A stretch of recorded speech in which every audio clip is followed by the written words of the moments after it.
secretario de Asuntos Penitenciarios de la Nación, asesor de la Dirección de Derechos Humanos. Así que creo que nos va a hacer un gran aporte en su exposición. Después vamos a tener la presencia de Juliana Miranda, del CELS. Juliana es investigadora del equipo de Seguridad Democrática y del Institucional del Centro de Estudios Legales y Sociales. El CELS es un usuario del sistema y justamente por los temas que tocan, generalmente se encuentran con la excepción de seguridad pública, así que nos pareció sumamente interesante el aporte y la mirada de ellos.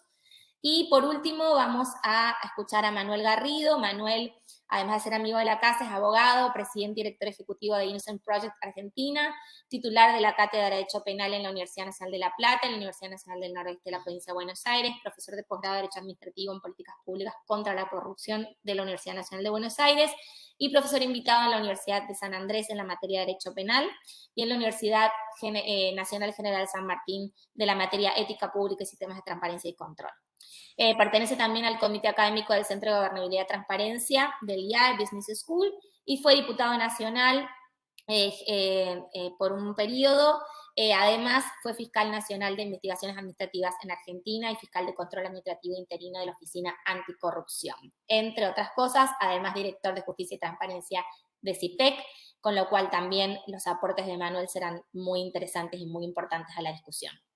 Yo voy a finalizar con una presentación también que tienen que ver justamente con las experiencias teórico-prácticas de la aplicación de la excepción de casos que hemos tenido en el Poder Ejecutivo. Y luego abriremos a la discusión, al debate, al intercambio, en lo que todos puedan aportar desde sus experiencias, desde sus backgrounds académicos, de sus experiencias profesionales o de sus experiencias como usuarios del sistema. Como saben, este encuentro está grabado y como el anterior, después del encuentro de este segundo conversatorio, como lo estamos haciendo respecto del primero, vamos a obtener un documento donde se va a vertir todas las intervenciones de los participantes a modo de justamente poder plasmar una especie de guía o de prácticas, buenas prácticas para la interpretación y aplicación de esta excepción. Así que, si me permiten, cumpliendo con el tiempo, le voy a dar la palabra primero a Federico, luego le voy a conceder la palabra a Julián y por último a Manuel. Son intervenciones cortitas porque la idea es que después estos sean disparadores para la discusión. Así que si te parece, Federico, te doy la palabra. Tenés tus 5 minutos. Muchísimas gracias. Bueno, buenos días a todos. En primer lugar, quiero agradecer la invitación a participar de este evento. Tengo que aclarar en primer término que yo no soy experto en la materia, es de información pública, soy un simple abogado con expertise en el derecho penal y habiendo sido funcionario en alguna oportunidad he tenido los múltiples requerimientos en torno al acceso a la información por parte de diversos actores, ciudadanos particulares, organizaciones, ONGs, etcétera, etcétera. Creo que a todos los que hemos pasado por la función pública nos ha pasado esto. Lo primero que tengo que decir es que el acceso a la información es algo central en un sistema democrático. Esto no es ninguna novedad. Eh, la publicidad de los actos de gobierno es imprescindible, elimina la discrecionalidad, elimina las malas prácticas, elimina los posibles actos de corrupción. En fin, en este sentido me parece que la ciudad de Buenos Aires ha sido de alguna manera precursora porque la ley 104 data del año 1998. Y a nivel nacional, recién la ley de acceso a la información pública se sancionó en el año 2016, con lo cual esto muestra de alguna manera eh, que la ciudad ha sido punta de lanza en este tema. En los tiempos en que yo fui funcionario, hace ya varios años, tenía menos de 30, eh, todo se regía por el famoso decreto 1172 de 2003, el decreto conocido como el decreto de Marta Ollanarte, eh, Y era un decreto del Poder Ejecutivo, ¿no? Pero bueno, en lo que refiere a mi experiencia, yo del año 2005 al 2007 fui subsecretario de Asuntos Penitenciarios de la Nación, con lo cual todo el sistema de cárceles federales dependía de mi estructura. O sea, yo era de alguna manera el funcionario político por debajo del ministro que era el responsable de esto y recibía un montón de pedidos. Eh, en algunos casos, no recuerdo la casuística, pero hay ciertas cuestiones. Obviamente, mientras menos restricciones se pongan al acceso a la información, esto es mucho más sano, es una práctica recomendable. No obstante, en ciertas cuestiones que tienen que ver con información de alguna manera sensible, de traslados o de información respecto de detenidos puntuales, por supuesto, efectuados en el marco de alguien que no tenga un interés legítimo o un derecho de pedir, generalmente uno se maneja en una interacción con los jueces de la causa. eh, a veces es necesario, bueno, eh, o es de alguna manera indebido brindar cierta información. Yo me acuerdo de un caso que del primer detenido que fue trasladado desde Campo de Mayo de lesa humanidad a Marcos Paz. Me acuerdo que en su momento se generó dentro de lo que fue el operativo de traslado una cierta preocupación. Y esto no tiene que ver con un pedido de acceso, pero sí con las paranoias que pueden surgir en el marco del ejercicio de la función pública. Me acuerdo que el traslado de este detenido, que fue el primero en ir a la cárcel federal, me acuerdo que un auto lo empezó a seguir. Todo esto fue eh, charlado en el momento propio del traslado. Al final era un auto oficial, aunque parezca mentira, pero esto generó cierto temor porque era el primer detenido que iba a una cárcel común, de alguna manera. Eh, a mí particularmente el tema de la publicidad de actos de gobiernos, en algunos casos incluso lo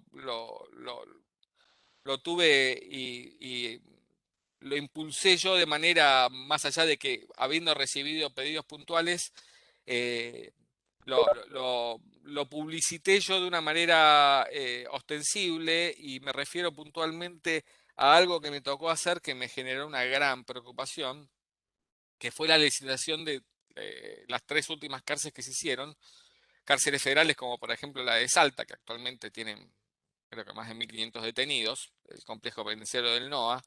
Eh, yo tuve la mala fortuna de tener que llevar a cabo estas licitaciones sin tener idea de lo que era una licitación pública y en ese momento, producto de un decreto del presidente que exceptuaba al entonces Ministerio de Planificación Federal y ponía a cargo del Ministerio de Justicia la licitación y construcción de estas unidades penitenciarias, yo me vi en la obligación de tener que licitar algo para lo cual yo de ninguna manera estaba preparado en cuanto a mi expertise. Yo no sabía nada y conozco poco de derecho administrativo y en un ministerio que no realizaba licitaciones.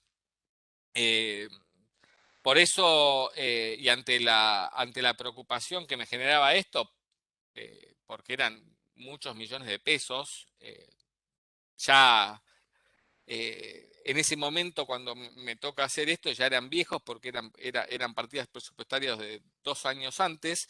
Eh, yo lo que hice fue publicitar estos proyectos, ya sea los proyectos arquitectónicos o los diseños propiamente dichos de las unidades, como así también las cuestiones presupuestarias. Eh, para eso tuve algunas iniciativas que fue respecto a la sociedad civil, convocar a todas las organizaciones no gubernamentales vinculadas a la temática anticorrupción de los derechos humanos.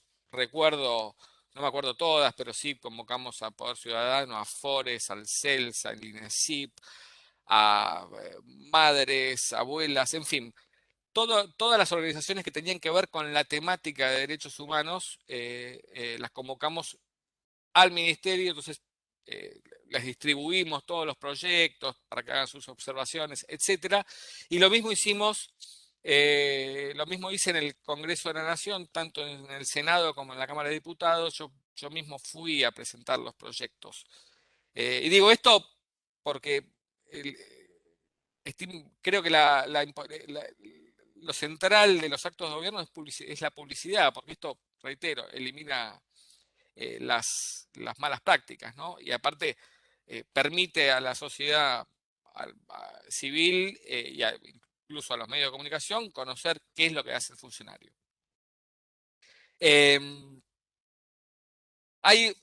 O sea, puntualmente la excepción que nos toca hoy, cuando se ve comprometido verosímilmente la seguridad pública, en los casos que a mí me ha tocado de alguna manera ser ejecutor, hay algunas necesidades de resguardo de información. Reitero, el tema de información vinculada a traslado de detenidos o a información propia de los detenidos es un tema sensible, el tema de los traslados, e incluso muchas veces también aquellos detenidos que son de los cuales se ordena su expulsión del país. Me ha tocado recibir pedidos en este sentido. Federico, Sí, sí. queda un minutito como para ir redondeando. Dale. No, nada, que son casos que me ha tocado puntualizar y en algunos casos fueron las únicas prácticamente situaciones en las cuales uno se ha visto en la necesidad de negar los pedidos de información, ¿no? O sea, recibís una nota de un sujeto, de un ciudadano X, pidiéndote información sobre un detenido. No, me parece que eso no es viable y no es pasible de ser brindado, justamente por estos problemas que digo, ¿no? Eh, pero bueno, veo que se me ha acabado el tiempo y no tengo nada más para agregar por el momento. Bueno, muchísimas gracias, Federico, por tu intervención. Le vamos a dar la palabra a Juliana Miranda del CELS. Gracias, Juliana. Gracias, María Gracia, y gracias por la invitación y a quienes realizan. En principio, también primero decir que tampoco soy experta en la materia, sino también, como decías vos, usuaria en algunas cosas. Y sí creo que es importante decir que el acceso a la información en materia de seguridad siempre ha sido dificultoso, digamos. Esto no es un problema propio de la Argentina. Hay un paradigma de orden público y una doctrina de nuevas amenazas que en general a lo largo y a lo ancho del mundo habilita el crecimiento de los aparatos de seguridad y de inteligencia y propone, digamos, un modelo de Estado que recopila y utiliza cada vez más información y a la vez intenta justificar todo eso en razones de seguridad pública.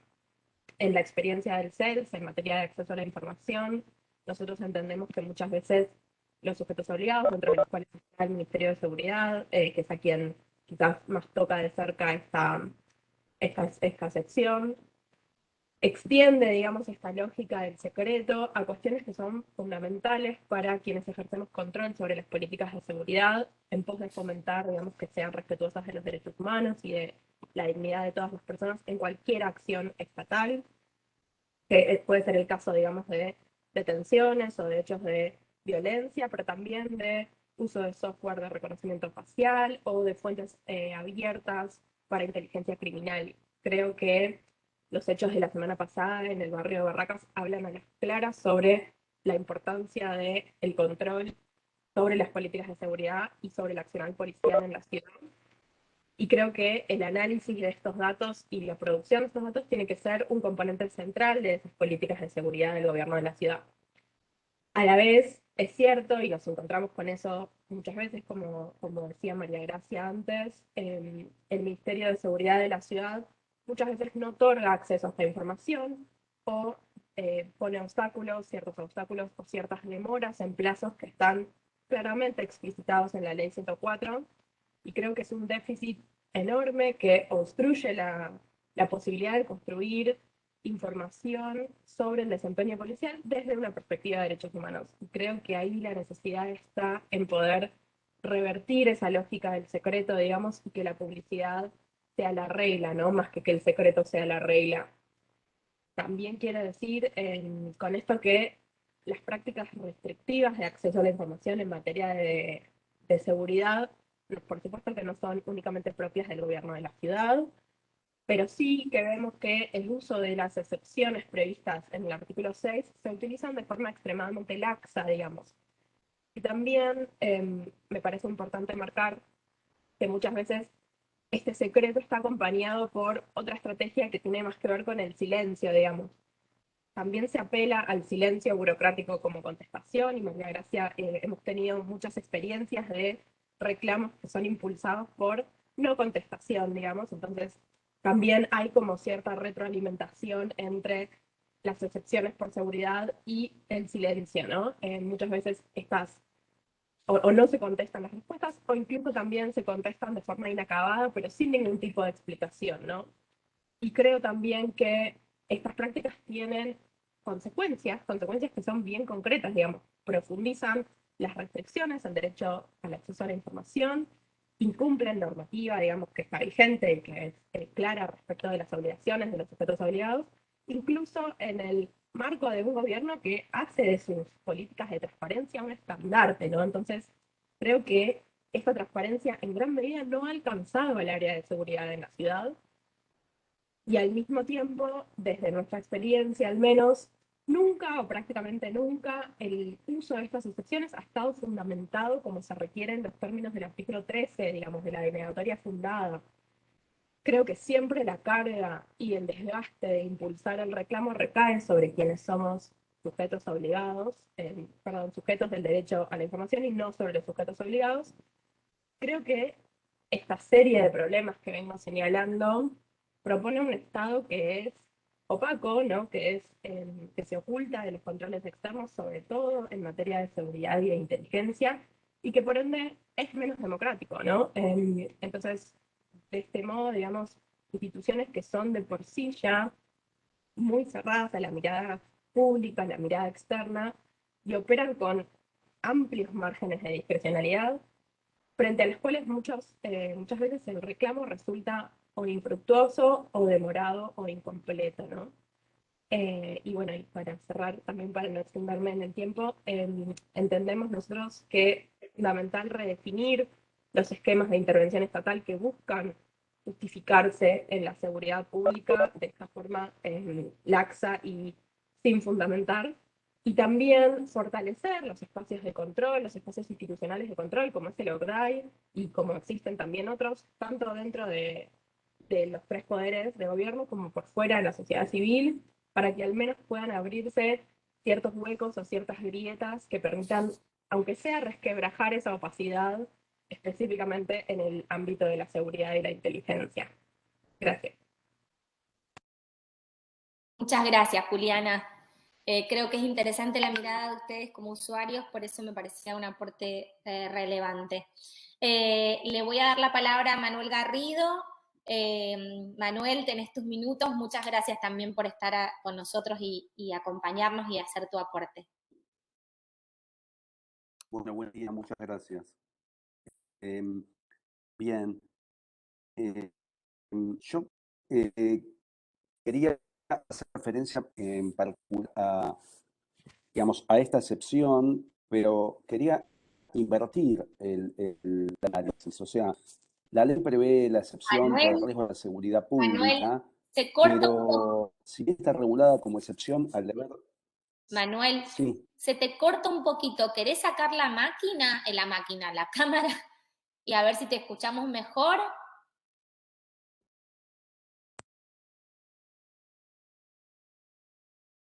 A ver ¿escuchan? ahí. ¿Puedo sacar la imagen si les parece? Claro, ahí está. Me parece que te vamos a escuchar mejor. ¿No? Ahí estamos. A ver, dale. Ahora Gracias, Manuel. ¿me Sí, dale, escuchan mejor? dale. Después pones la cámara Excelente. para la foto, así salís bonito, dale. Dale. Tengo algunos problemas de conexión, por eso les pido disculpas.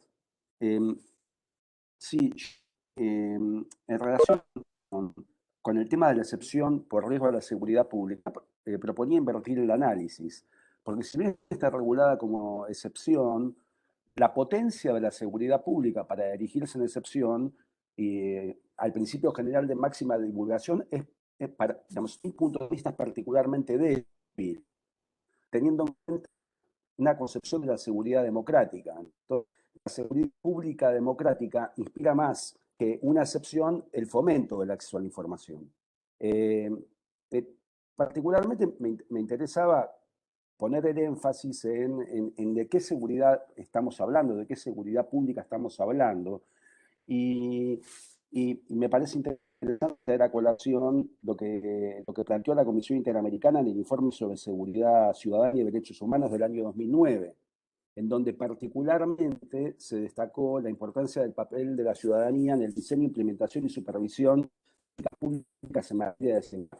Y si ponemos el énfasis en que el acceso a la información es un garantizar otros derechos, es fundamental el acceso a la información sobre cuestiones de seguridad para posibilitar esa participación de la ciudadanía en esas políticas públicas. O sea, si es central la participación de la ciudadanía en el diseño, implementación y sobre todo el control de políticas públicas de seguridad, estamos hablando más que de una excepción, de una de las fuentes o de los fundamentos de ese acceso a la información.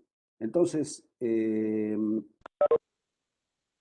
la Comisión de ese informe habla en particular de la importancia de la participación de la ciudadanía en el seguimiento a las políticas en materia de seguridad, y también hace hincapié en algo muy importante, teniendo en cuenta el ámbito en el cual estamos teniendo esta discusión, que es en el ámbito local.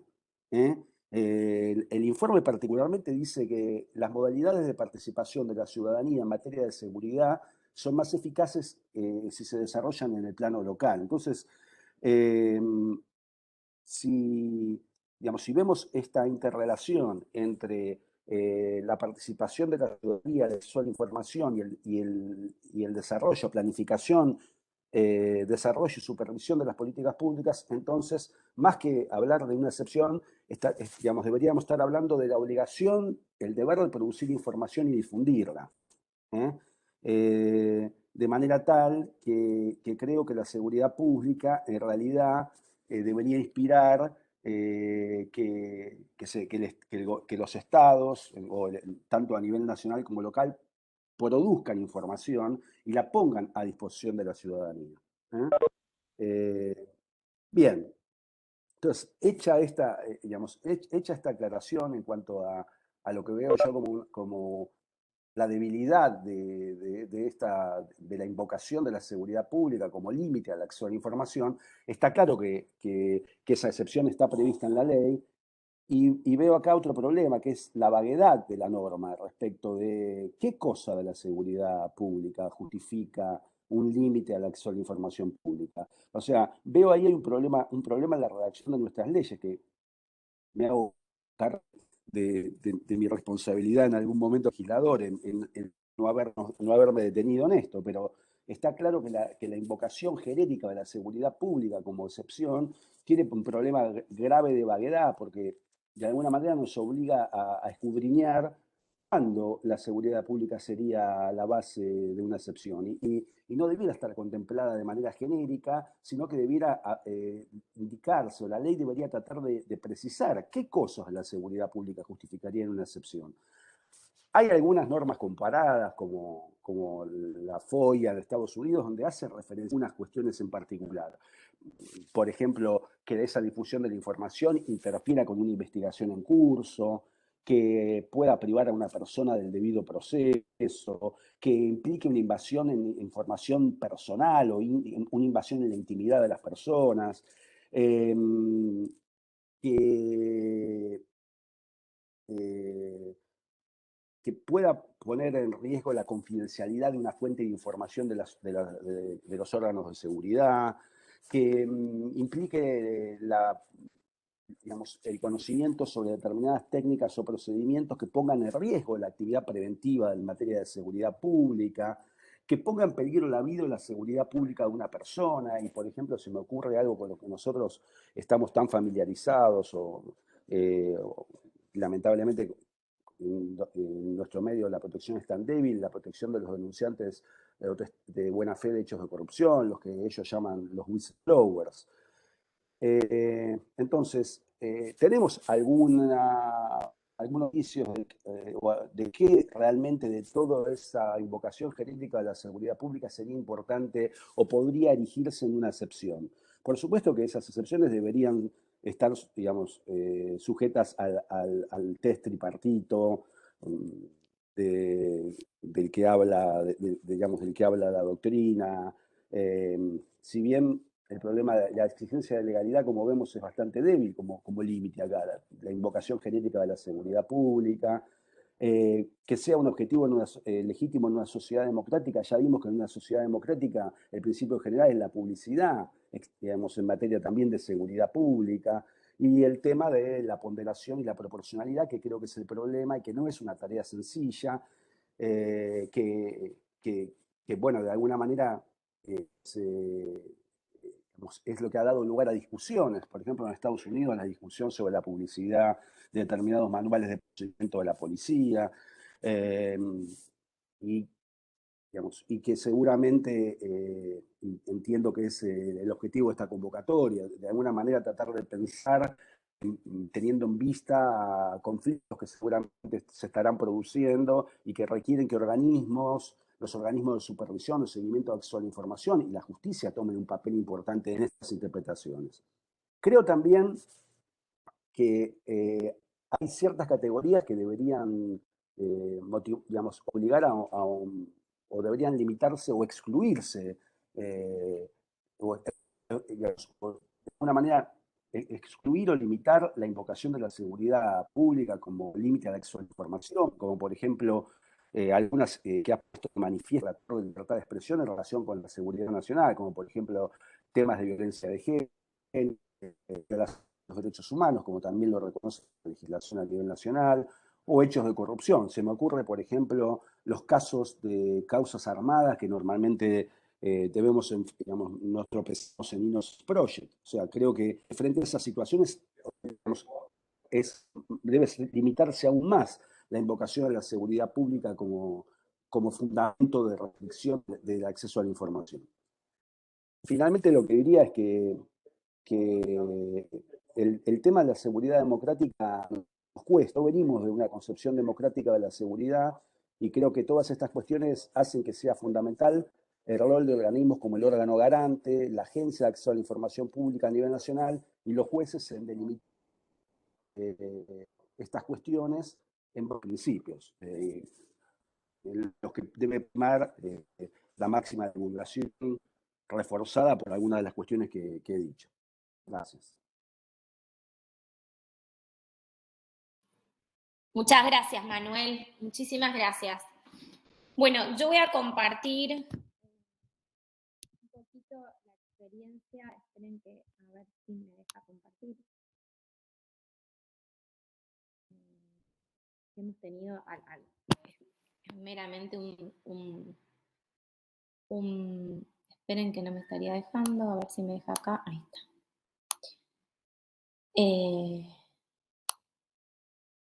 ¿Lo ven? Porque no les veo la cara. ¿Lo ven? Listo, gracias. Sí. Bueno, me parecía interesante, antes de compartir algunos de los casos que llegaron al formato de reclamo ante nosotros, un poco tomar dos cosas que dijeron Juliana y Manuel. Yo creo que la excepción de seguridad pública y seguramente los ministerios de justicia y seguridad están como muy acostumbrados, o ha sido como la tradición, digamos, histórica, en que esa información se resguarda y se protege. Igualmente creo que desde nuestra corta experiencia, que fuimos creados en el 2018, hasta la actualidad, e incluso de la autoridad de aplicación de la ley 104 una vez modificada hasta la actualidad, creo que hay una notoria mejoría en la apertura. Obviamente hay muchísimo por hacer y que perfeccionar, pero nosotros, por ejemplo, el primer caso que yo les voy a contar es un primer caso al inicio de la gestión del órgano garante, y después les voy a contar otros y van a ver, digamos, un poco la diferencia de cómo poco a poco se va entendiendo la idea de la apertura y la aplicación de la seguridad pública en forma restringida a lo que realmente corresponde o no corresponde. Eso por un lado, que me parece interesante ver los avances a pesar de todo lo que falta, y por el otro lado coincido con Manuel y creo que es parte de la razón de que uno de los compromisos dentro de esta mesa que hemos armado los 3 poderes de la Ciudad de Buenos Aires son los conversatorios sobre las excepciones, es porque justamente el artículo 6 de la 104 está redactado en sus excepciones en general con mucha vaguedad, ¿no? Entonces, al momento de aplicar e interpretar la ley, por ejemplo, que es la tarea que nos corresponde a nosotros como órgano garante, no siempre es sencillo, porque la ley plantea la excepción de una manera bastante vaga y amplia. Esto es un llamado de atención a los legisladores de la ciudad y en general a todos los legisladores, porque al momento de los que somos operadores o implementadores de esa ley no siempre es sencillo. Y la razón de estos conversatorios es ayudarnos entre todos a interpretar y precisar la redacción de estas excepciones. Así que tomo esos 2 puntos que me parecen recontra relevantes. Bueno, acá, por ejemplo, está redactada, dice, los sujetos obligados podrán exceptuarse, bla, bla, bla, y en que la divulgación pudiera ocasionar de manera verosímil un riesgo a la seguridad pública. Y claro, es como que abre un abanico que, bueno, hay que ver a qué significa esto, ¿no? Esta excepción obviamente no será aplicable cuando la información se refiere a violaciones de derechos humanos, genocidio, crímenes de guerra o delitos de lesa humanidad. Este fue uno de los primeros casos que tuvimos nosotros, por eso les decía, es interesante por ahí ver esa evolución. Este caso tenía 49 preguntas. Era un caso de los vecinos de Flores que se habían organizado para combatir la situación, digamos, de inseguridad que vivían ellos desde su barrio. Y el caso tenía, como les decía, 49 preguntas en las cuales les diría, el casi 80% se había alegado la excepción de seguridad pública. Por eso digo que hay un avance. Bueno, se trabajó en ese caso y para ese momento el caso fue relativamente exitoso porque logramos ir pregunta por pregunta respecto de en cuáles procedía la excepción de seguridad pública y en cuáles no. Pero por eso les decía, la aplicación de la excepción fue como a todas las preguntas, ¿no? Por supuesto, había información, por ejemplo, sobre presupuesto, sobre uso de a quién se le habían comprado los chalecos, cuántos handy había, cómo era el estado del sistema automotor de la comisaría tal. Todo eso era información pública. Sin embargo, dentro de lo que, dentro de una de las preguntas, una, por ejemplo, a la cual le dimos lugar a la excepción de seguridad pública, tenía que ver con las estrategias de patrullaje. Y además aprovechamos un poco para, digamos, ese caso, para empezar a justamente bajar, precisar la excepción de seguridad pública tan vaga en la ley a los casos concretos. Ahí en las mismas resoluciones bajamos la idea del test del daño y el test del interés público, donde es muy importante determinar si hay un riesgo real e identificable, si no es posible la disociación, la idea de la razonabilidad y la proporcionalidad en relación al medio existente y la inexistencia de medios menos lesivos, ¿no es cierto? Y si hay un interés público, si es mayor el interés público en la divulgación de esa información y el daño es menor, ¿sí? O si el daño es claramente identificable. Obviamente, algo decía Juliana y es relevante, la carga de la prueba de este tipo de excepciones la tiene el sujeto obligado. No es una carga por parte de los usuarios. Tiene que demostrar que la excepción corresponde y fundamentarla. Bueno, de ese conjunto de preguntas, en una de ellas nosotros le dimos lugar a la excepción porque entendimos que justamente había un riesgo real identificable en mencionar cuál era la estrategia de patrullaje, los recorridos, los horarios, los puntos de consigna judicial y relevo, porque estaríamos dando información que tenía que ver con la protección justamente de los vecinos del barrio a aquellos que querían burlar esa protección. Pero de ese conjunto de preguntas logramos que muchas de ellas, donde se había usado la excepción y no correspondía, se entregara la respuesta. Otro montón no fueron respondidas. Pero seguimos avanzando en el tiempo y vamos mejorando poquito a poco. Y tuvimos el caso de ASIG, que también lo mencionamos la clase pasada, perdón, el conversatorio pasado, pero donde me parece interesante pensarlo en qué sentido. Bueno, acá se usaba la excepción de seguridad pública vinculada a la información del personal de la policía de la ciudad para no entregar lo vinculado a la remuneración mensual bruta, etc. Bueno, volvimos a pensar, volvimos a utilizar esto que tratando de precisar y determinar la vaguedad de la excepción, a ver si había realmente un nexo causal entre la publicación y un riesgo real que pudieran ocasionarse a los policías de la ciudad de Buenos Aires. Y si había algún grado de certeza de eso, ¿no es cierto? Bueno, claramente el interés público era mayor que cualquier tipo de riesgo y no había un riesgo causal entre la publicación de la remuneración mensual bruta y la posibilidad de sufrir algún daño por parte de los policías de la ciudad de Buenos Aires. Entonces, esto nuevamente fue publicado. Y por último, como para hacerlo cortito, pero para traer un poco ahora más algo de transparencia activa, sabemos que el acceso a la información tiene sus dos facetas, la reactiva y la activa. La reactiva, claramente, digamos, muchos han sido usuarios del sistema y la conocen. La transparencia activa estamos trabajando junto con la autoridad de aplicación en la mejora y la publicación de cada uno de los ítems que obligatoriamente tienen que ser publicados. Hubo un caso vinculado a la transparencia activa, porque de repente si hay algo que un vecino considera que debe estar publicado, lo entiende y no está publicado, puede reclamar ante nosotros. Después nosotros, no hay primera instancia, porque la obligación ya está establecida en la ley, van directamente a la faceta del reclamo.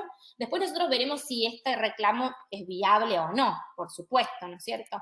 Bueno, en este caso, nosotros lo que se pedía era la publicación en los portales web de los protocolos de actuación policial. Hay 32 protocolos. Por supuesto, algunos de ellos no son publicables porque tienen que ver, por ejemplo, con violencia de género u otro tipo de información donde hay que proteger, no solo por seguridad pública, sino también a veces por datos, por otro tipo de excepciones. Pero hay otros que sí son publicables. Entonces, acá también hay que hacer un trabajo, diría yo, a veces artesanal, porque, digo, la ley plantea qué es lo que hay que publicar, pero tampoco es súper precisa y demás. Tal vez hubiera sido muy difícil ser tan minucioso, pero en el trabajo que hicimos fue ver cuáles protocolos eran de interés público, es decir, donde había un interés público en esa publicación, por ejemplo, el uso de las armas de fuego en la vía pública. Eso hay un interés público, ¿no es cierto? Y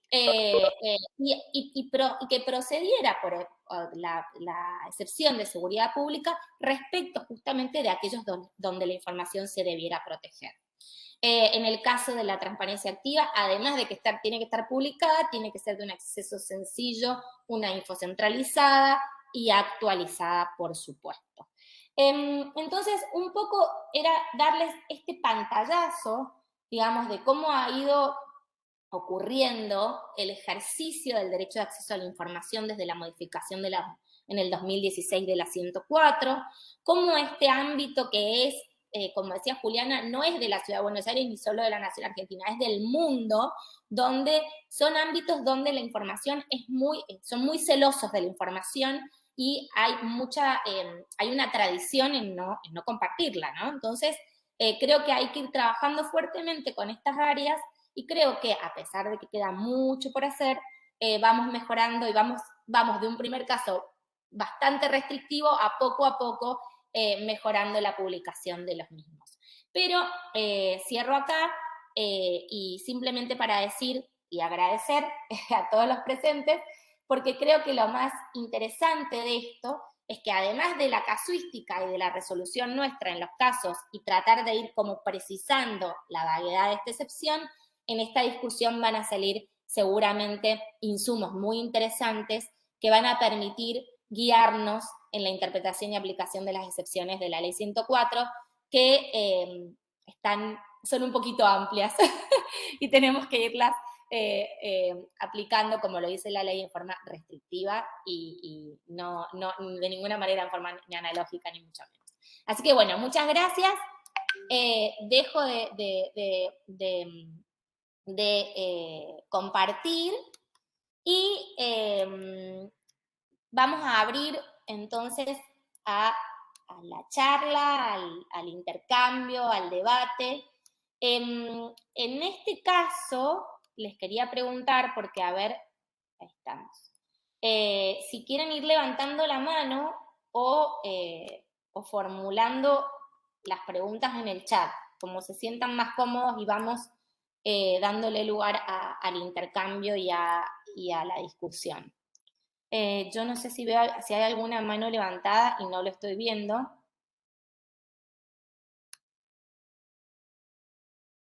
Están todos muy tímidos hoy.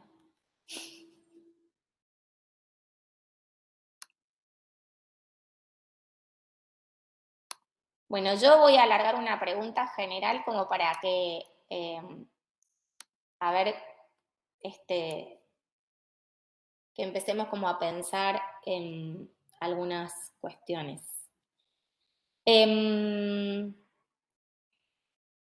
Espérenme porque tenemos algunas varias ahí como que las estuvimos pensando para ver cuál me parece la más apropiada, salvo que alguno tenga alguna, se desmutea y habla. ¿Alguien habló? No.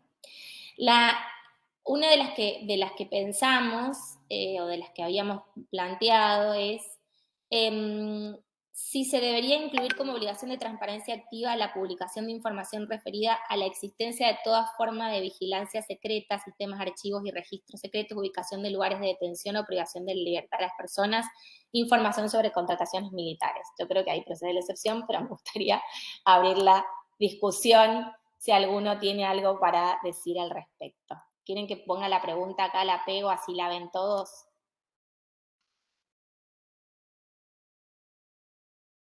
A ver.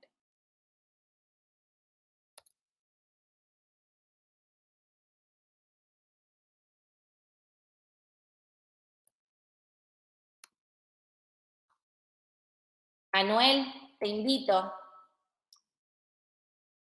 Si querés decirme algo al respecto, ¿cómo lo ves?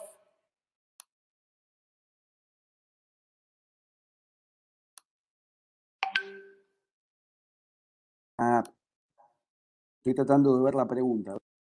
La puse en el chat. ¿La ves ahí?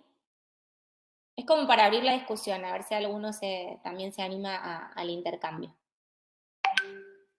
Es polémica.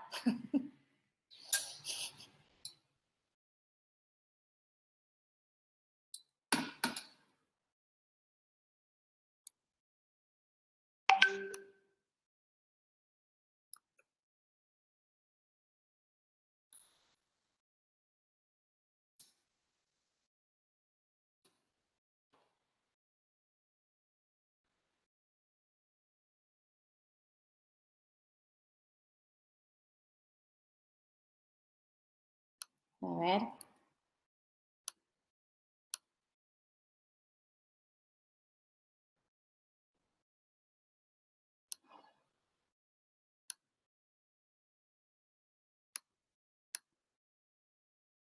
Propongo otra, a ver si da para la... Cuando hablamos de la aplicación del test del daño, ¿no? En los casos que son más conflictivos, ¿cómo podemos pensar, digamos, su aplicación? No en aquellos que son como más obvios, porque, bueno, son... bien, Jimena. Jimena, si querés abrir el micrófono, yo coincido con vos, pero si querés abrir el micrófono estaría buenísimo compartir tu respuesta.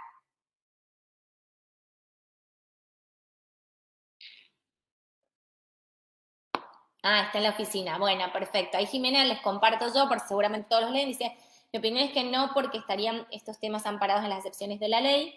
En eso coincido. Creo que es una pregunta un poco polémica, como les decía. Y llevo esta otra pregunta. ¿Cómo se tendría que aplicar el test del daño al resolver casos conflictivos? Porque nosotros, por ejemplo, desde el órgano garante lo hemos aplicado, pero eran casos que si bien no eran del todo sencillos, no necesariamente eran casos súper complejos, digamos, desde el punto de vista de entender qué es lo que era público y qué es lo que era privado, ¿no? Obviamente, lo que tuvo que ver con los sueldos, con las remuneraciones de los policías o de los jefes, digamos, de todo lo que tiene que ver con el cuerpo policial, no hay una respuesta uniforme en el derecho comparado. Nosotros ahí tuvimos un nivel de apertura bastante importante, porque en algunos casos y en algunos países se utilizaba justamente la excepción de seguridad pública como un modo de proteger la remuneración del cuerpo policial, ¿no?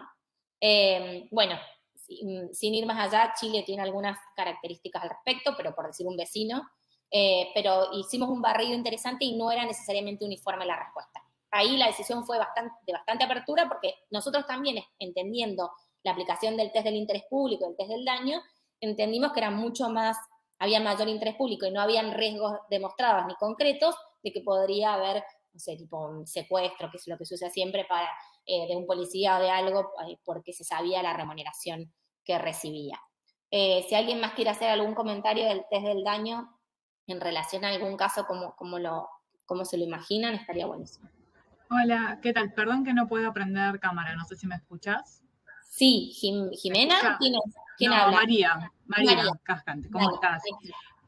No, a mí una acotación que tal vez pueda sonar muy obvia, pero me parece que sería aplicando el principio de razonabilidad más que nada, o sea que siempre hay que ponderar el caso concreto en función de eso, y con relación creo que esa es la base, ¿no? de la respuesta humildemente, y con relación a al primero de los planteos que traías, yo creo que aunque pueda sonar muy obvio, si se hiciera público dejaría de ser secreto, y siempre cuando estas cuestiones tienen el carácter de secreto es porque, y sobre todo en la pregunta que vos planteás, tienen que ver con preservar la defensa nacional, podría llegar a ser en este caso la nacional o de algún sector en particular, y por otro lado también la seguridad de las personas, porque lo que tiene que ver con privación de las personas no solamente es una cuestión de seguridad pública, sino que también puede llegar a afectar la seguridad de las personas y de su entorno inmediato, como las familias. Entonces, por eso digo que habría que aplicar el principio de razonabilidad para ver si se aplica o no la excepción.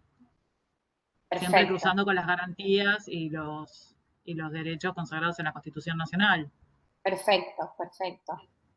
No coincido con esa mirada. A ver si alguien más tiene algo para... Gracias, María.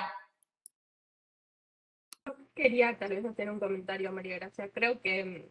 Sí, dale, digamos, Juliana.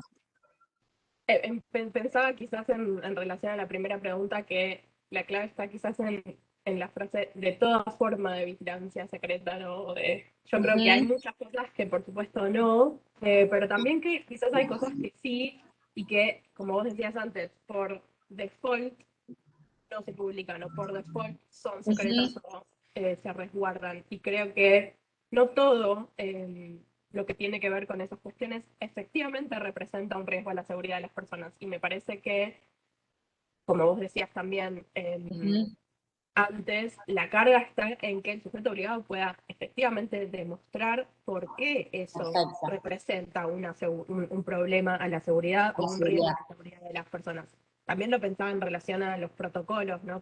Policiales que vos mencionaste, que me parece que es clave conocer ciertos procedimientos de estas instituciones que suelen estar regulados en órdenes del día o en cuestiones internas, de procedimiento interno, y me parece que mucho de eso no representa un problema, digamos, que se Totalmente. conoce. Entonces creo que quizás ahí está un poco la clave. Y también hay como una cosa de tradición, si querés, o costumbre, donde esos protocolos internos los entienden como que son solo justamente internos, ¿no?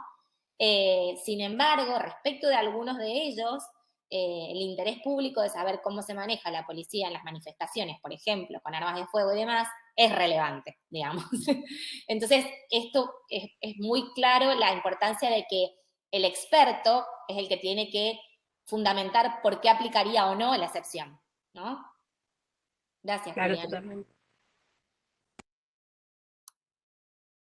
Hola, ¿cómo les va? Mira, Manuel Garrido quiere levantar la mano y así que Sí, siempre. dale, Manuel. Yo también quiero retomar la primera pregunta.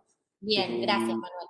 Que, digamos, me parece que es muy amplia o sea, es una numeración demasiado extensa que merece precisiones, porque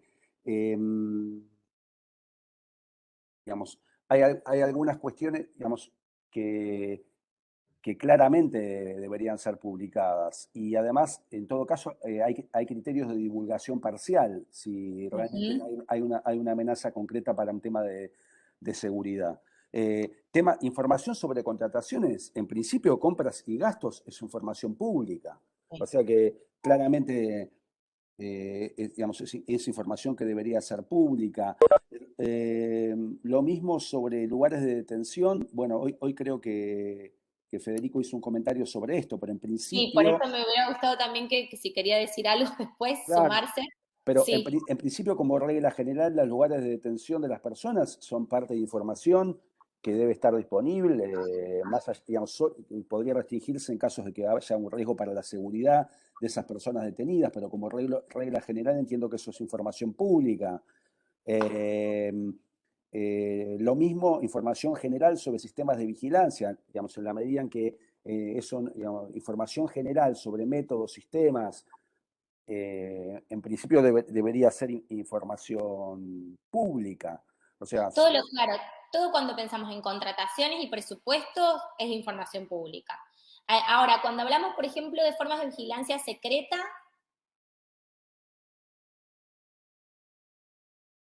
digamos, entiendo que hay dos niveles. Uno son sí, sistemas de vigilancia secreta que estén siendo implementados y otro es casos concretos de vigilancia. bien, Igualmente creo que también debería haber una limitación temporal totalmente del secreto, sí, total.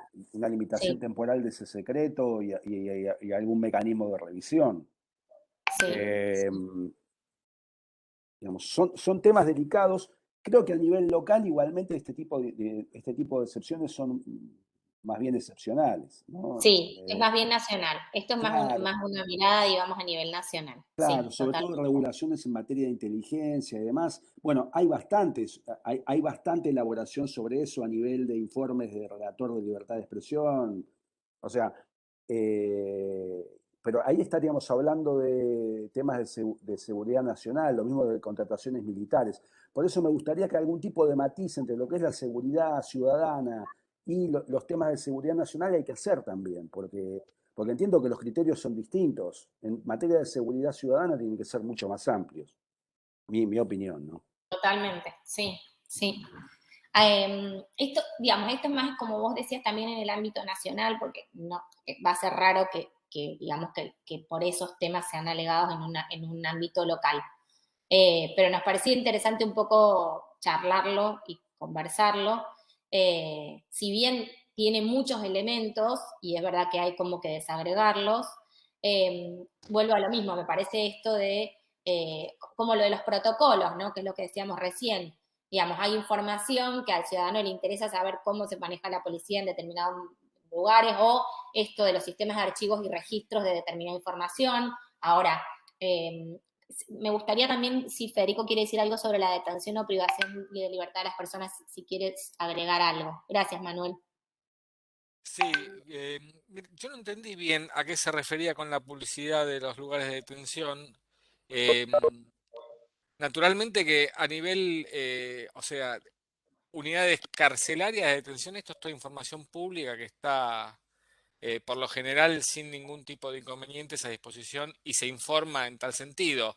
Lo que no se informa permanentemente son los traslados de un lugar a otro, etcétera, etcétera, porque sería imposible, pero no sé bien a dónde apuntaba el tema de si corresponde o no la excepción respecto de qué es lo que se debe brindar. En lo que me respecta, cuando yo estaba al mando del sistema federal, por supuesto, toda la información que incluso se volcaba hasta online en forma permanente. Pero por eso no entendí bien a dónde apuntaba la pregunta en relación al punto de unidades de detención. Bien. Las personas privadas de libertad. ¿Querés, Pablo, ahí decir algo? Te vi con la mano levantada. Ah, no, bien, perfecto.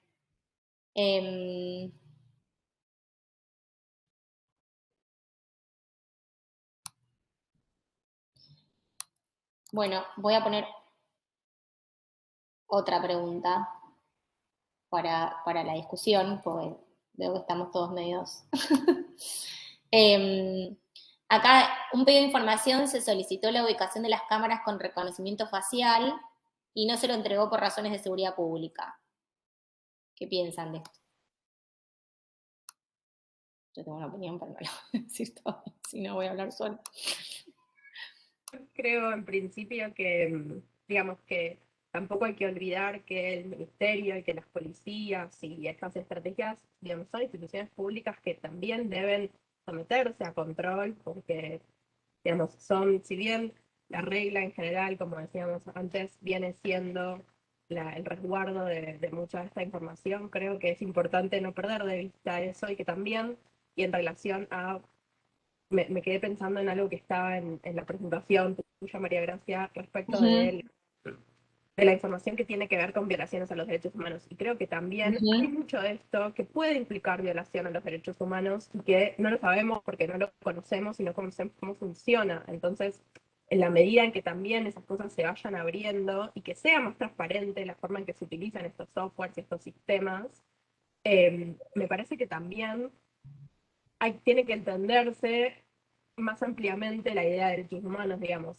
porque muchas de estas restricciones también implican invasión a la privacidad, digamos, y es importante para la sociedad poder conocer cómo se utilizan. Creo también que en gran parte tiene que ver con la posibilidad de, bueno, de anonimizar cierta información, digamos, o de entregar información, como decía Manuel, que hay cosas que se pueden entregar parcialmente, ¿no? Entonces, o encontrar la forma de poder entregar esa información y poder cumplir. Disociada, claro. Claro, de forma que no implique un riesgo, pero que sí permita a la sociedad poder conocer cómo funcionan estos sistemas, que es un problema, digamos, que está muy vigente en la actualidad y que seguramente continúa en el futuro, ¿no? Gracias, Juliana. Diego, ¿tenías la mano levantada? No lo alcanzo a ver a veces. Hola, sí, acá estoy. Dale. Sí, surgió el tema de la seguridad personal y como la ley habla de seguridad pública, nos ha sucedido, por ejemplo, en el caso, por ejemplo, que se pidió de un CESAC que había 5 médicos cuales practicaban interrupción de aborto o no, y había cierto temor a que esto podía generar una represalia porque lo pedía una persona particular, etc. Es difícil en estos casos. Y hay muchos casos puede pasar esto, se pide información y alguien tenga temores, bueno, ¿por qué la tengo que dar? Tengo miedo de que puedas andar por la calle por X tema. Es difícil en estos casos ver un riesgo cierto, real, inminente y poder cuantificarlo como para que prospere, ¿no? Una excepción, pero bueno, quería ver cómo aplicamos, si hay qué opinaban sobre este tema. ¿Alguien tiene una opinión? Ese fue un caso que tuvimos nosotros. Después les cuento la resolución, pero a ver si alguien quiere aportar algo. Consulta, ¿esto fue con posterioridad a sanción de la ley? Sí. Sí, Obviamente. efectivamente. Es un tema, no, digo, es un tema complejo el tema de brindar nombres, ¿no? Porque ha habido tanta agitación por parte de ciertos sectores que puede llegar a ser peligroso. Se está cumpliendo con la ley y eso es lo bueno. Ahora, después está la objeción de conciencia para cada profesional y esto va por otro carril, pero me parece que en ciertos casos puede ser complejo para el profesional la divulgación Eso de. lo protegimos. ¿Querés contar, Diego, la rezo? No, básicamente sí, prosperó por ese lado, básicamente. Eran muy pocos profesionales, 5, o sea, era bastante identificable, o sea, realmente. Pero nos ha pasado también fuera de esta rezo que. Decidimos Después, proteger, digamos. Ahí. claro, o que ha salido para un lado o para otro, pero muchas veces, y que después el riesgo no existía, pero mucho temor en ese sentido, a no dar información, diciendo, bueno, esto me puede afectar la seguridad de un empleado, de un funcionario, etc. O sea, no nos ha legado directamente en otros casos, pero ha surgido en las charlas. Y eso es muy difícil, me parecía, cuantificar, digamos, este año cuán cierto va a ser, o si es una especulación, cómo se dejarlo sentar una resolución, básicamente. Como decís, va por otro carril, tal vez. Lo que pensábamos en este tipo de casos es decir, ponerle, esto era muy poquito, pero era la cantidad de que sí o de que no, sin especificar, para proteger al profesional y no dar a conocer en ese sentido por más que la objeción de conciencia puede ser, digamos, pública, pero no hacerlo de esta manera. Claro, levanto la mano. Sí. Hable. El tema, no, el tema es cómo evaluar la razonabilidad de que esté en peligro la vida o la seguridad de esas personas. O sea, me parece que esto es un tema muy, muy delicado que hay que evaluar caso a caso, porque la razonabilidad varía de acuerdo a ciertos factores concomitantes que habrá que ver caso por caso. O sea, ahí también es muy difícil precisar. En general vos podés decir, bueno, no lo vamos a dar cuando vaya un peligro razonable para la vida o la integridad de una persona, pero bueno, no, digamos, no lo podés fijar de antemano. Ahí me parece que está la evaluación de caso por caso de quien debe controlar que se dé o no esa información. Por eso, por eso el papel importante de los órganos garantes y de los jueces en delimitar En la casuística. estas excepciones en la casuística. Yo quería retomar la pregunta anterior, porque soy una de las personas que pidió información sobre temas de reconocimiento facial. Y también ahí hay un estándar que es que no se ponga en peligro el éxito digamos, de una acción, de una política de prevención en materia de seguridad pública. Si obviamente digamos, hay una serie de mecanismos que se ponen con una finalidad de prevención, si se sabe dónde está, de alguna manera, digamos, eso podría frustrar la finalidad. A la vez creo que el tema de las cámaras faciales nos lleva a otro tema particular y que tiene, digamos, y que sí me parece importante en relación con algo que yo mencioné, que es el deber de producir información. En este tipo de iniciativas, creo que igualmente hay un deber de producir información sobre, no sobre, digamos, no sobre concretamente dónde pusieron las cámaras, sino sobre las razones que llevaron a adoptar una determinada política, cuál es el margen de error, cuál es el daño que provoca la adopción de esa política respecto de restricciones de la libertad injustificadas. Y debo decir que yo hice un pedido de información sobre eso que la respuesta no fue satisfactoria. O sea, digamos, siempre desde el punto de vista, o por qué yo hice ese pedido de información. Bueno, por los riesgos de avances sobre la libertad en base a errores sobre identificación de personas, que creo que es un tema mucho más complejo eh, y que debe estar fundar, digamos, o debería haberse evaluado al adoptar determinada política pública como esta, en donde los registros no se actualizan de manera sistemática y adecuada, donde además del margen de error de la identificación hay un margen de error en lo que tiene que ver con la lista de personas buscadas. Y creo que el Estado debería cuantificar cuando dice que el sistema es infalible, lo cual es claramente mentira, cuál es el margen de error para que los ciudadanos de alguna manera evalúen esa política, si esa política es adecuada desde el punto de vista de los días, horas de restricción de libertad injustificada de la ciudadanía. Entonces, no tiene nada que ver con la pregunta, pero sí tiene que ver con el deber de producir información que justifique una política pública en materia de seguridad. Y creo que el gobierno de la ciudad en eso no fue, digamos, no cumplió con ese deber de justificar una política pública. Se difundió una información genérica de una supuesta infalibilidad. No hay infalibilidad de sistemas, ni en la ciencia hay infalibilidad. Imagínense en un sistema de reconocimiento facial. Y tampoco sabemos cuántas personas fueron detenidas indebidamente y por cuánto tiempo. Y esa información entiendo yo que debería producirla el Estado para justificar la adopción de esta política. Claro, no es solo a veces la información que no se quiere compartir, sino también es cómo producís esa información, cómo la archivás, cómo la gestionás y cómo la pones a disposición, que es un poco lo que vos decís. También es producir determinada información, ¿no? Sí, porque la excusa es que esa información no está absolutamente en manos de quien organiza esta política, sino que depende de otros poderes.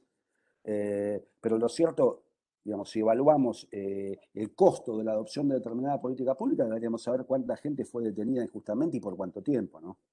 Bien. Acá, Jimena, no sé si llegó tarde a tu comentario, pero lo leo. Creo que este caso, no sé a qué te estabas refiriendo específicamente, pero creo que este caso es más delicado y comparto la interpretación de Juliana, podría disociarse y aclararse cómo funciona el sistema y su ubicación. Me imagino que estás refiriéndote a lo del reconocimiento facial. ¿Podría Sí, agregar algo solo a lo que decía Manuel, que me parece sí, claro que sí. muy atinado y creo que también tiene que ver con el derecho que nosotros tenemos de saber qué tipo de información se recopila sobre nosotros, ¿no? Y qué se hace luego con esa información y cómo funciona ese sistema y si esa información está guardada en algún lado, cómo funciona el reconocimiento facial, porque tiene, digamos, potenciales riesgos a los derechos humanos, como explicaba recién Manuel. Y creo también, por ejemplo, en el caso de las contrataciones del gobierno, de la ciudad y de otras jurisdicciones, si ese software se adquirió a una empresa, qué empresa, cuál es la relación, digamos, cómo funciona eso, si esa empresa también tiene información sobre las personas que son grabadas por las cámaras de la ciudad, digamos, hay un montón de información que coincido con Manuel que debería producirse y debería estar abierta a que nosotros podamos acceder porque se trata de información que es en definitiva también propia nuestra, ¿no? Y hay como un cierto límite entre la privacidad y el acceso a la información y las restricciones que se juega mucho en este tema en particular, me parece.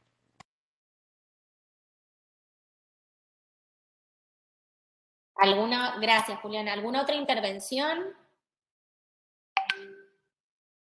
Yo por ahí voy a tirar una pregunta más general, si se quiere, pero que me parece que está en el espíritu de todos los que estamos acá y todos los que trabajamos, digamos, en estos temas, sobre todo en los temas de acceso, pero es un poco cómo empezar a tratar que creo que lo estamos haciendo, pero bueno, falta mucho camino por recorrer, pero cómo podemos empezar a construir una traducción o una cultura distinta en estos ámbitos y lo que tienen que ver justamente, digamos, con la opacidad en las fuerzas de seguridad, donde, digamos, es con lo que decíamos desde el principio, son organismos que han estado históricamente acostumbrados, no solo en nuestro país ni en nuestra ciudad de Buenos Aires, sino en el mundo, digamos, que la información no se comparte, o no se produce, o es de consumo interno. No sé, si alguno quisiera hacer un aporte también para pensar, además de esto que estamos haciendo, que creo que es súper útil y que ayuda, me gustaría conocer la opinión de alguno de ustedes.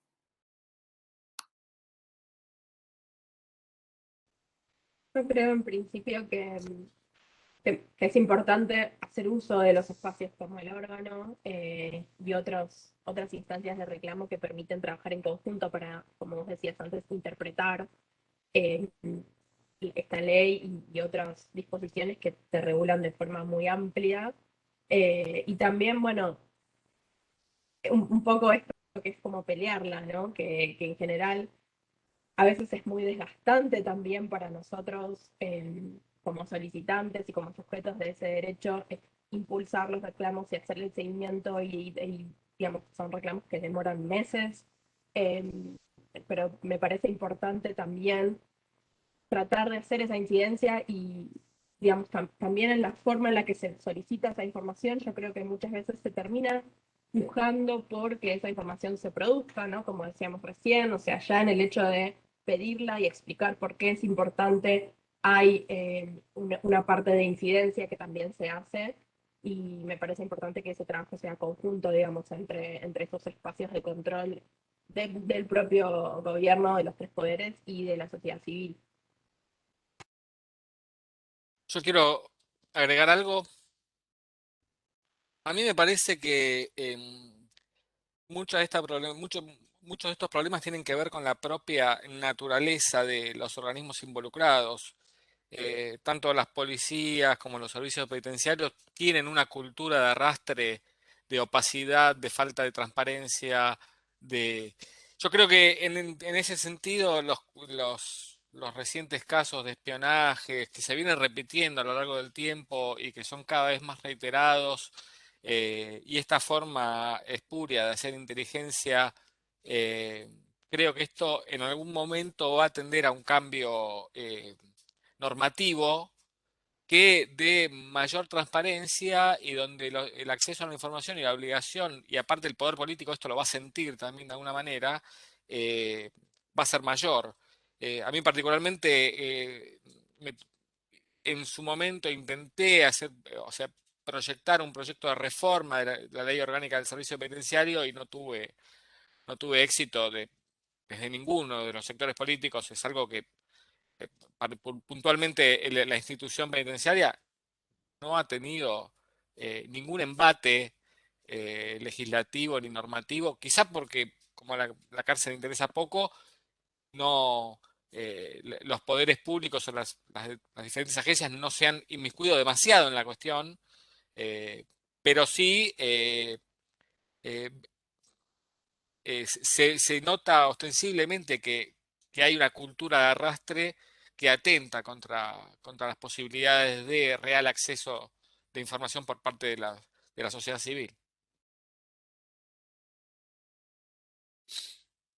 Gracias, Federico. No sé si al respecto alguien quiere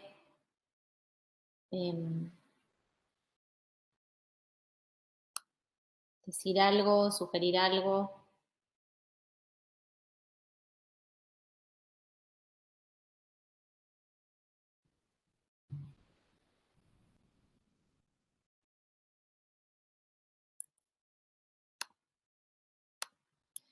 Bueno, un poco me parece que la idea era un poco esto, poder intercambiar y pensar entre todos, ¿no?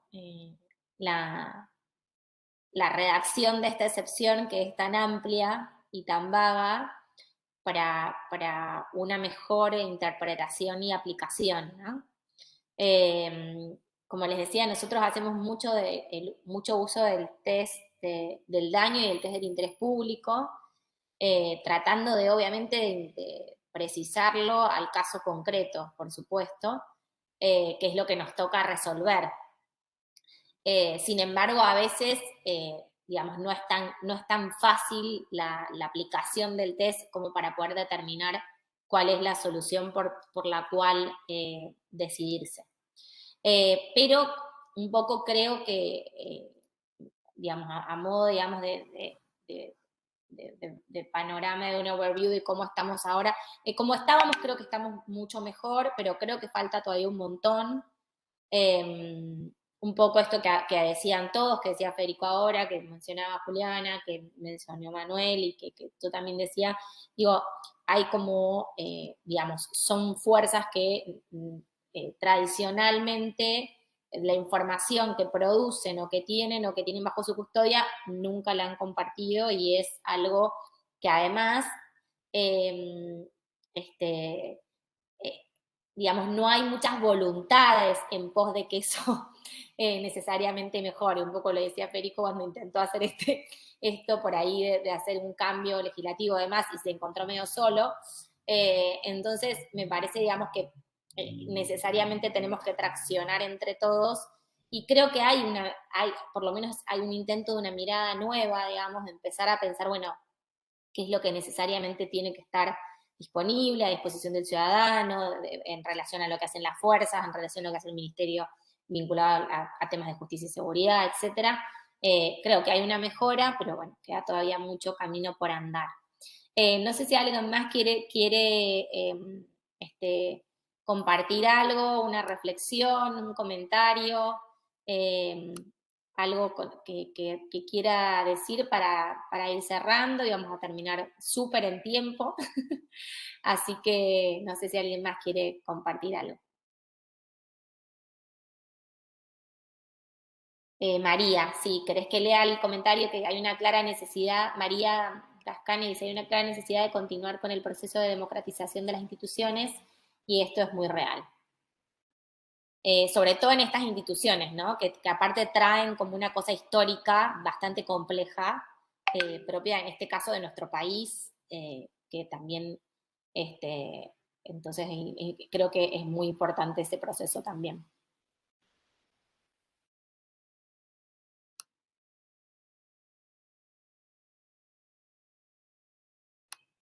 ¿Hay alguna mano levantada, Pablo, que yo no estoy viendo o estamos? No, no hay ninguna mano levantada. Bueno. Bueno, entonces, un poco a partir digamos, de las preguntas o de la discusión, tuvimos esta conversación, este intercambio. Creo que amerita seguir teniéndolo, seguir pensando en relación a estos temas, que son bastante sensibles para todos. Así que me parece que, bueno, agradezco hoy el tiempo, la disposición a esta altura del año, sobre todo de los 3 expositores y la de todos los participantes que se han tomado este tiempo para poder conversar y poder empezar a encontrar pautas comunes, guías de buenas prácticas para una interpretación apropiada de la excepción del artículo 6 de la 104. Así que bueno, damos por terminada la reunión y no queda más que agradecerles e invitarlos para el 2022 seguramente a un nuevo conversatorio de otra excepción vagamente redactada para que nos ayuden a pensarla. Mary, perdón, justo Mora Arauz escribió en el chat que estaba pidiendo la palabra. Me encantó, sí, dale, Mora. Mora, desmuteate. Ahí está. Me desmuteé, no conseguí poner la cámara, pero bueno.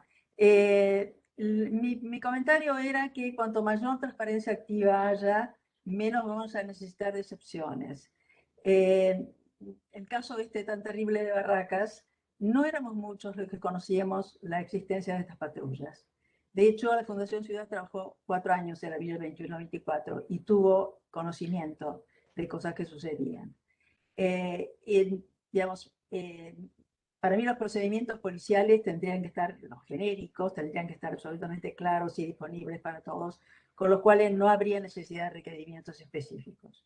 Eso, y también, por cierto, creo que la ley tendría que ser más precisa respecto a la seguridad pública. Sabemos que es un tema complicado, pero me parece que mientras vayamos avanzando hacia una mejor cultura democrática, vamos a tener que hacerlo para no generar estos espacios oscuros. Y gracias, María Gracia, como siempre, por tu actividad permanente. Y lo decimos como cientocotristas. Gracias, Mora. Dejo una pregunta antes de cerrar que me parece interesante pensar. La ley plantea las excepciones así vagamente, en forma bastante ambigua en algunos casos. Por ahí la pregunta ¿sería interesante pensar en un decreto reglamentario en relación a las excepciones?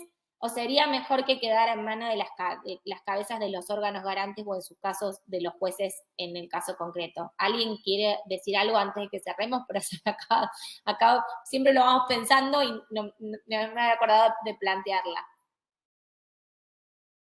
Yo creo que digamos, se puede colaborar, digamos. Quizás desconfío de que eso elimine las instancias, digamos, de interpretación, porque siempre hay un poco más para ahondar, pero también me parece interesante lo que decía Mora, que creo que tiene que ver con disputar el sentido de lo público, ¿no? Sobre qué realmente es privado, qué realmente es secreto y qué no, y eso me parece que también hay un punto ahí que se puede seguir trabajando. Yo Gracias, creo, Juliana. Gracias, Mora. Sí. no, en relación a tu punto de recién, a mí me parece que la casuística a veces es muy difícil de normativizar sin dejar nada fuera.